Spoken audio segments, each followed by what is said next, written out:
we need Tellez to come in. Yeah. We need it done before Saturday. We need him in that squad. Even Shaw. I don't know anything. I don't know anything about him. I know him from FIFA and Football Manager. You not think a fully fit Shaw though is a good option? And I know people like to have a go at Shaw and ice it, but when we lost Shaw at the end of last season, I think you could tell. A fully fit Shaw is one of the best fullbacks in the league. Unfortunately, we haven't seen a fully fit Shaw since he was playing for Southampton. That's the biggest problem. And unfortunately, he can't keep these injuries away. No. And he can have 10 personal chefs. It don't matter. He can't keep his weight off. He looked chubby again. That leg break against PSV was, it was a bad injury, wasn't it? But... And I feel for him. And it was the same with Valencia. Valencia, when he had his leg break against Rangers, he never came back the same. But he adapted his game slightly. Whereas Shaw's still trying to be the 18-year-old kid that came through at Southampton. He's 25 now. He's gone through a leg break. He can't shift his weight. He's not going to win as a title. I agree with you. He is, on his day, brilliant. His day is gone now. His day is gone, unfortunately, for me. And I love Luke Shaw, and I want him to, like I said, I want him to succeed. I want him to be part of the England squad. But I don't think he's ever going to get there. I don't think Brandon Williams is good enough either. I think he's a good backup option, but he's got so much to learn. Yeah, he's much to learn. He's very young now. Very young. He is young. Yeah, he is young. I'd like to see him go on loan. I would like to have seen him go on loan this season. The thing is, though, Brandon Williams doesn't need to go on loan because if we use him as cover for right back now, he should be getting enough games. Yeah. Him and Wan-Bissaka on the right, and then Shaw and Tellez on the left would be perfect. But this is what I'm saying. We need squad. We were talking in the group yesterday. We were saying, and we'll move on soon because obviously we don't want to just focus on United and stuff all the time. But we were saying maybe it's worth breaking up the centre back partnerships if we're not going to get new signings in. So maybe buying Maguire is the way forward, and maybe Lindelof needs to be paired off with Smalling because it looks like Smalling's staying now.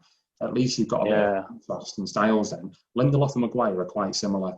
Very, very strong. Yeah. Aerially, a threat, forward and back. Great with the ball at the feet, to be fair. Can't fault them with the ball at the feet. But they're just not quick. They're not fast to react. They don't really... Maguire's a lot better than Lindelof, but Lindelof spends an awful lot of time jockeying. Yeah. I know that stat come out about, he wasn't dribbled past last season because he jockeys players. He doesn't go in for tackles. You will never, ever see Lindelof go in for a tackle and commit to a tackle. He will always try and jockey players onto the wrong side and put them onto the weaker foot. You can't, if you're going to have one centre-back like that, you've got to have another centre-back next to him that has a completely different contrasting style that complements what he offers. Like Eric Bailly. Eric Bailly is just absolutely no-nonsense. Everything that's in front of you. He's in destruction mode, isn't he? Yeah, which isn't always a good thing. No. Because he's a bit rash sometimes, and then he does a fucking Cruyff turn in his own penalty area. But at the end of the day, you need a no-nonsense defender. You need someone that's just going to go through the ball, the man, the fucking pitch to get rid of that threat.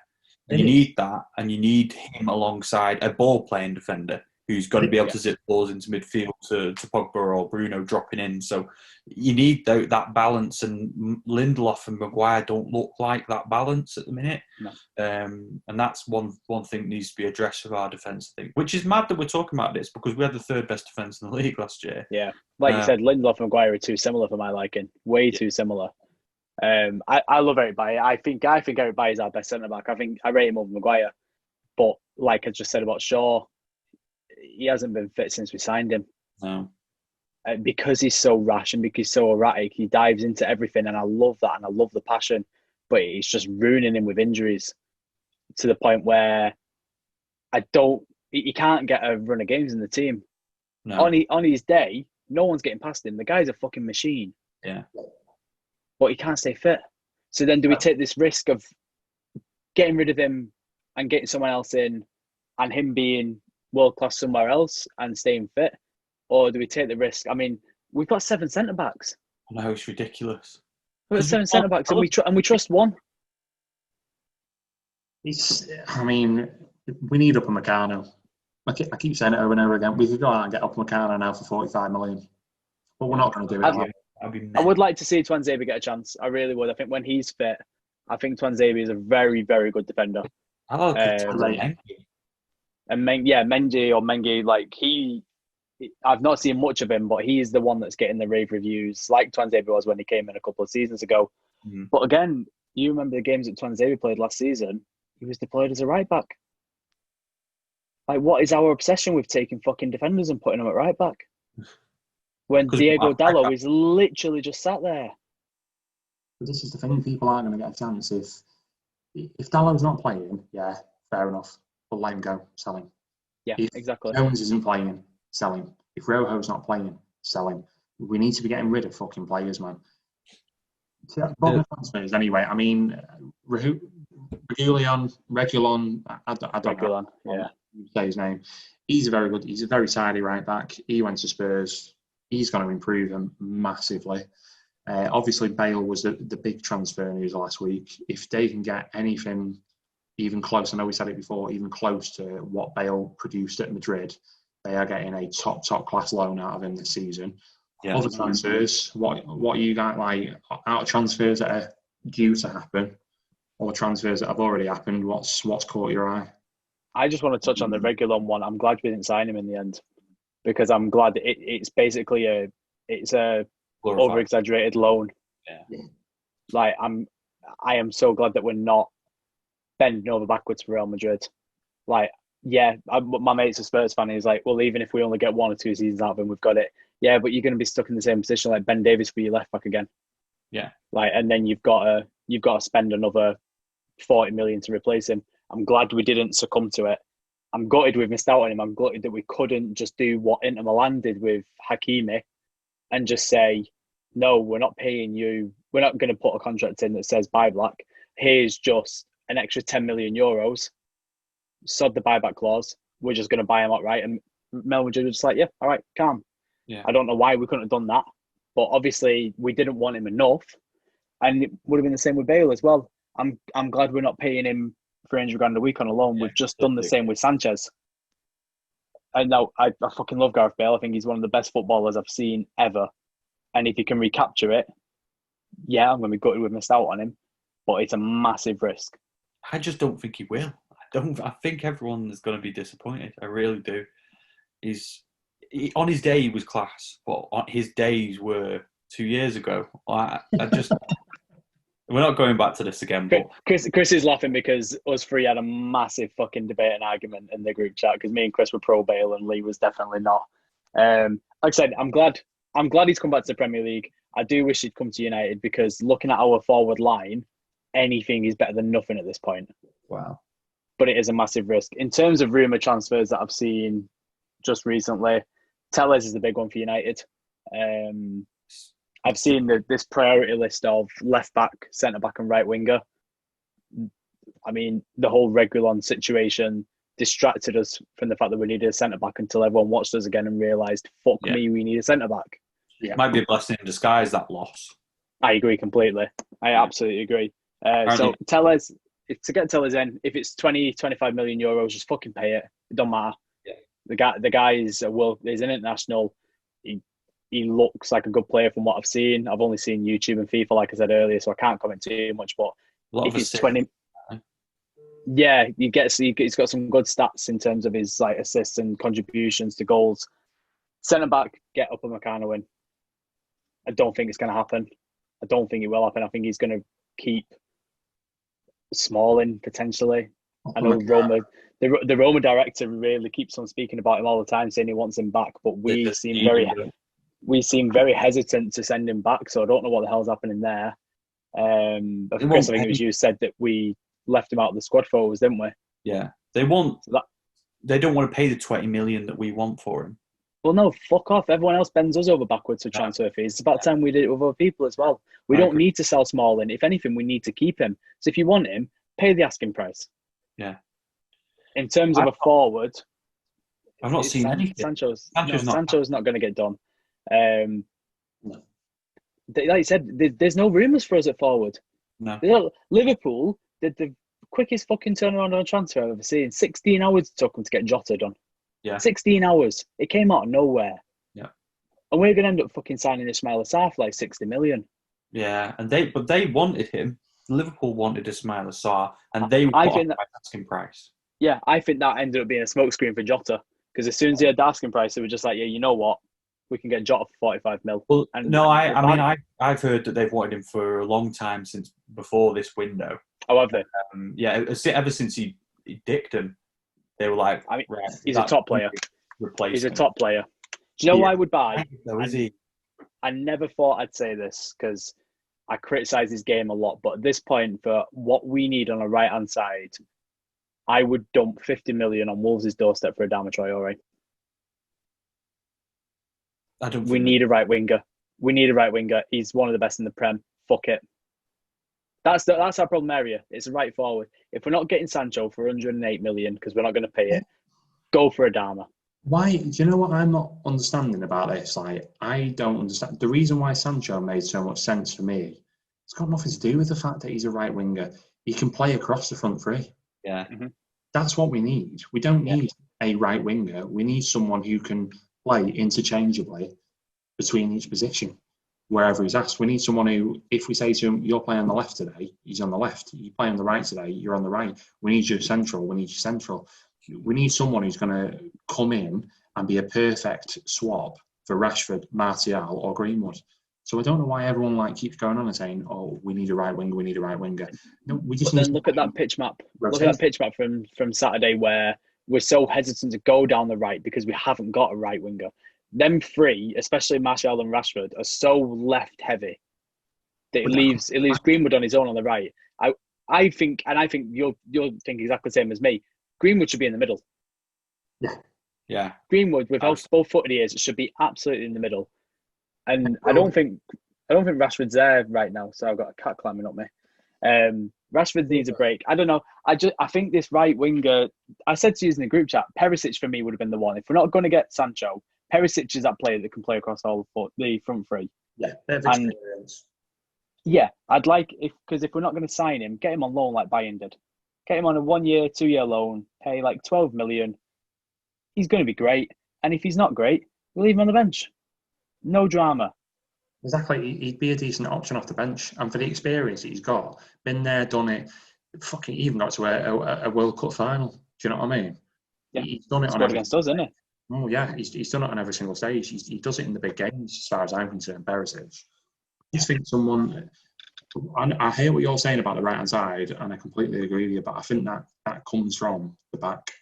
And I think that exposes how poor, as good as Wan-Bissaka is defensively, how poor he has been going forward. Because there's just not that link down the right-hand side. The last time I saw a strong link down our right-hand side, I mean... Neville Beckham. Maybe. Yeah, then Neville and Ronaldo for his early years when he started playing on the right. When Ronaldo was on the right, yeah. I can't think of anything else apart from that. I think you hit the nail on the head before, with what you said. Everything just went through Evra. And we're kind of falling into the same trap again. And we just got annihilated down that fucking right-hand side the other day against Crystal Palace. But this is my argument with Adama, I think, because he's so good going forward. Yeah, his end product definitely needs work. And it does need work, and it's very clear. But his improvement over the last season was outstanding. But he'll give such good cover for Wan-Bissaka as well. Like, his defensive work is outstanding. And I don't know, I just feel like just leaving him there on that right wing and telling him, because what we could do with him what we're trying to do with Dan James, where you can just give the ball to Dharma and say, just fucking do it.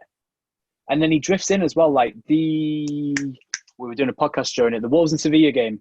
Yeah. The penalty that they got came from him drifting off from the right and driving through the middle. He is versatile. I just think he'd be a really good option right now. So just, again, aware not to keep speaking about United constantly, but I think one player that's dividing a lot of opinion at the minute and has been linked with a move away is Dele Alli. So what do you think is his problem in the minute? Is he bored of playing for Spurs? Because that's what it looks like. Is his head not in it anymore? Would a move away to PSG, which is where he's rumoured to go, actually help him out? What do you reckon? I think Mourinho's had enough of him. Yeah. I think if you've watched that documentary, it's clear to see that he's not a good trainer. I think his head's not in it. I don't think his head's been in it since his first season, maybe season and a half. Mm-hmm. And there's no denying that there's fucking talent there. The kid has every ability that you can want as a creative forward, but we've seen the emergence of Grealish and Maddison, and Ali's just kind of fallen to like third, even Foden. Like Foden's getting ahead of him now. So he was class last night. I feel like he was brilliant last night, wasn't he? Yeah. I feel like a move to a foreign country would do him a world of good. Slower pace league. You get a lot more time on the ball, and just a bit of less pressure as well. Like I feel like there's a lot of eyes on him in England, especially with the documentary coming out. I feel like more people are paying attention to Dele Alli now than they were a few years ago. Maybe he doesn't like it. Maybe he just needs to get away for a bit. I don't want him at United. No. I absolutely do not want him at United. I don't like looking at his attitude during this documentary. I think if his head was in it 24/7, I'd absolutely take him because he's a fucking baller when he's on it. But he's not on it enough for my liking. We've got enough players like that. What do you think it says about English players in general? We've kind of touched on this in the previous episode, but even more so now that Dele Alli has been linked to a move to PSG. It's also been reported that Max Aarons from Norwich has agreed a 5-year contract with Barcelona. What do you think that says about our youth coming through and our players that are sort of not leading the way to move to Europe, like Sancho and Bellingham? But what does that say about our standing and our players standing on an international stage? Because previously, I don't think any teams across Europe, the big teams across Europe, looked at English players because we were shit. Unless we had a very top heavy, we had at the top level, there was maybe 10, 15 world-class English players. And then the rest, there was such a gap because of all of the influx of foreign players coming into the league. But now, if you look at the England team, we're struggling for choice. We've got players like Jack Grealish who can't even get into it at the minute. He only got in because of disciplinary. But what do you think it says about England and England's chances moving forward? I'm going to link this to Dele Alli, and I'm going to go at it a different way than you two have gone at it. Is Dele Alli really that good? On his day, he can be. On his day, he can be. Maybe Dele Alli's has reached a level that he's at. Maybe he's just as good as he is, and that's it. The thing with Dele Alli is, right, and you're seeing it now, I think it's been exposed a little bit. You've seen Grealish come through. You've seen Maddison come through. You've seen Foden come through. Players who are in his position or similar. They're just better. Like Foden's better than Dele Alli. Grealish is better than Dele Alli. Maddison is better than Dele Alli. I think Dele Alli was the best that we had at the time, but he's not progressed. He's been overtaken. Yeah, he's been overtaken. Yeah. And there's no shame in that. Listen, there was an awful lot of midfielders. It's like what we were saying about Lingard before. Like, you know, Manchester lad, he's come through the academy, and I'd love for Lingard to succeed. But 99.9% of people on this planet are not good enough to play for United. There is no shame in not being good enough to play for United. Maybe you just hit a level. You've had your peak. Like, there was a perfect set of circumstances at the time that allowed you to perform that well, and that's it. It's over. It's like Dyer. Dyer's not. He is what he is. Like, he's not spectacular, but I think because of where England were a few years ago, where Spurs were, and the quality of the Premier League and the players in that position, I think we all, and the fact that we put English tax on everyone, where just because they're English, they're 20% better than they actually are. Yeah, I think we just put English players on such a pedestal where we're like, oh my god, they're amazing, they're this, they're that. They're not. I mean, Ali's he's a good player. He's not world class. Eric Dyer's a good player. He's not world class. I think Spurs would be better off letting them both go. Dyer's not good enough at the back for me, for Spurs. No. Even though he's had some decent games, he's not good enough. And I think there's better players than Ali who Spurs could get into do that position. They've already started to do it and phase him out now. And if you look at the game against Southampton, I know it's only one game, didn't miss him. No, just I agree with you completely in a way. Do you not think though that a move abroad would do him a world of good? To would, me, yeah. the way he plays, like you said, Lee, we've had a lot of English talent being looked at by foreign clubs at the moment, and I'm thinking France and Spain especially, just a slower play style where even someone like Santi Cazorla last season delivered one of his best seasons in terms of goals and assists. I feel like Dele Alli with that time in a French or a Spanish league would get back to his best. I feel like he needs a manager to love him. And I know, annoyingly, probably the best manager for him would be someone like Solskjaer. Solskjaer seems like the type of manager that really gets the players up and raring to go again. And that could be a wonder for Ali. Now, I reiterate, I don't want Dele Alli at United. I feel like centre midfield is the one position where we are massively like overflowing with talent. Yeah. But I could imagine him going to somewhere like a PSG, or even just taking a step down and looking at like Valencia or Monaco, and just really just doing a job abroad. Now, he won't break into the England team because, like you said, he's not as good as Maddison. He's not as good as Grealish. He's nowhere near as good as Foden. Foden's the best out of them three. Yeah. Just he hasn't been on the pitch long enough to prove it yet. But every time he plays, he is sensational. Ridiculous. But I don't know. I think with Dele Alli, get him a manager that loves him, get him abroad, and I think he'd be unreal. There's two clubs I'm going to say to you on that note, because I do agree with you. I think he needs a manager like Pochettino is great for him because Pochettino's he's a real player. He's a player's manager. Do you know what I mean? Like the players love him. Yeah. I think Leipzig could be a great move for him. I was literally about to say Leipzig. Yeah. And do you know what? Like this might be one of those. Can I predict? What? Atletico Madrid. No. I think Simeone would sort him out. Yeah, well, yeah, fucking Simeone sort anyone out. Yeah. This is going to go one way or the other. This, and I assume it's going to go the way that it went when Lee suggested that Phil Jones would be a good signing for Arsenal. I think if he was going to stay in the Premier League, I think a move to Liverpool would really do him well. And the reason why I say that is because Klopp is a player's manager. And I think a manager like Klopp would get the absolute best out of Dele Alli because of his man management skills. And I know you laugh, like you might laugh and stuff, and I think I can hear myself saying it and thinking it's a bit risky this. Well, think of the players that Klopp has brought in, especially in that position, centre midfield. Yeah. Wijnaldum from Newcastle had some really, really good games. Wasn't really setting the world alight, but he's brought him into Liverpool. He's instilled him into the club. He's got that character, that spirit into him. He's obviously took him under his wing and said, "This is your role. This is what I expect from you." Yeah, and now you see him, great performance after great performance from Wijnaldum for the team. Oxlade-Chamberlain is the other example. I was going to say that. Yeah. Was here and there, like he was turning up for some games for Arsenal, wasn't turning up for others. Klopp gets hold of him, says, "You're not going to play every single game, but this is what I expect of you. It's a squad. This is what I want from you when you come into the team. This is the role that I'm expecting you to perform." And he's getting great performances from Oxlade-Chamberlain more times than not. Do you not think if he got hold of someone like Dele Alli, he could turn him into a really good squad player at Liverpool, someone who'd be really important for that team? Absolutely, yeah, I absolutely agree. I feel like argument. Yeah, if I would compel the argument more if it was Klopp back at Dortmund. Yeah, because I feel like Ali would walk into that Dortmund team if. Come.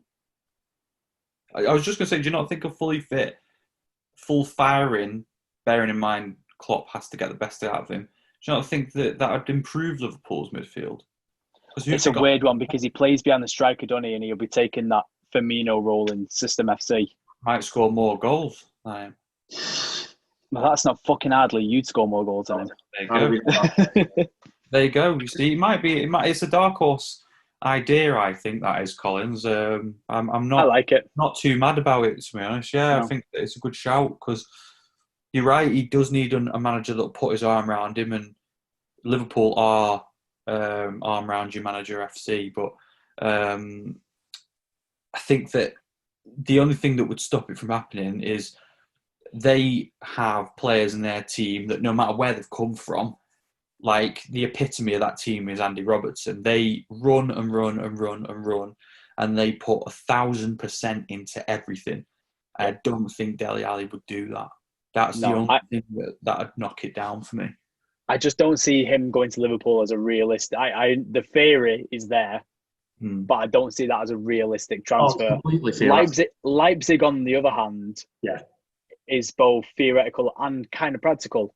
They've taken Adoma Lukman, like he's been semi-successful over there. There is a history of English players going to Germany and being successful.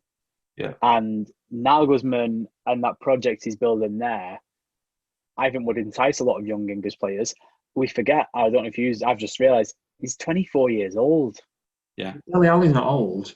I just feel like he's if there's anything more to come out, if there's any more to come from Dele Alli, he's at a plateau, and he's been at that plateau now for 2 seasons nearly. Yeah. I think this is happening to a lot of English players, though. Look at Marcus Rashford. I don't see Rashford improving that much more from where he's at now. And now, is this English players coming into the game too early? We were talking the other week about Greenwood, weren't we? And protecting him. Is this players coming into the game too early and burning out or hitting the peak at age 23, 24? Or are they plateauing because they've got to the first team and there's nothing more? Like, Rashford's not going to leave for Real Madrid. He's not going to leave for PSG. So where's the step up for him? I think we forget how fucking good Rashford was playing before lockdown until he got his back injury. I think the back injury of Rashford is like that. He's not recovered from it, has he? Let's be honest. He hasn't recovered from it. He's still injured and he's not fit. And I'm sick of people saying Rashford's shit. If I see one more person on Twitter turn around and go, he needs to stop this off-field stuff with all the politics on. Shut the fuck up. Fuck you. If you have got a problem, listen, I'll send me fucking address out to you. You can DM us and I'll send me fucking address out to you. You can come around my house and you can try and tell me, right, how feeding children is fucking wrong. Not to fucking be political for a second, but if you've got a problem with fucking children, being fed, children having a fucking warm meal at least once a day, fuck off. Go and jump in a river and fuck off. I completely agree with that. You can't get me words out. I'm that angry about it. That has nothing to do with his football. It's so clear to me that there's an injury, there's something going on with his fitness, and that's why we've seen his form go from where it was at the start of the season to something he needs. I agree with you, and I think that it might be a good time to ask the question that a lot of people have debated recently of Marcus Rashford after what Andy Robertson said in a quote where he said that because of everything that Marcus Rashford's doing off the field and the amazing work that he's doing raising money to get kids fed across the country, would Marcus Rashford potentially become the first ever Manchester United player to get a standing ovation at Anfield? No. I don't think he'll get a standing ovation, but he'll get a warm clap. Yeah. Like when they're obviously not going to fucking celebrate him scoring a goal. Like they're never going to do that. But when they're announced, you knew exactly what I fucking meant, though, didn't you? Yeah, a brisk. Sounds like something you fucking get out of the microwave and gives to someone in your house. Like when they're announcing the teams at kickoff, like, and the Anfield announcer says number 10 Marcus Rashford. There'll be half of that stadium that gives him a clap. And there'll be half the stadium that boos him just because he's a United player and so people have forgot what happened. But I don't think that people forget what happened. There are genuinely twats out there who sit there on Twitter behind a fucking keyboards, behind a picture of a knobhead or behind a picture of a dog or something that tweet things like it's the parents' fault. Yeah. But they're the ones that are not going to the games, though. They're the ones that are not going to the games. Like they're the ones that can't afford to feed the children. That's what Marcus is doing. He's feeding their kids. Yeah. Like I don't know. I think it was a very I saw Trent talk about it the week before on I think it was the start of BBC Score or whatever they're fucking calling their programme now. Just Trent praising him, and it's nice to see that footballing community just get behind him. Yeah. And even like with the players like Robbo, where he said with Matt Hancock putting pressure on the players to do more during COVID, like that it shouldn't be up to them. And it's nice to see these players almost unionising against the politics. Yeah. Brent, Trent, I'm not surprised that Trent was so grateful for Rashford, the amount of times that Rashford has sent him for a hot dog. And on that note, good night, everyone.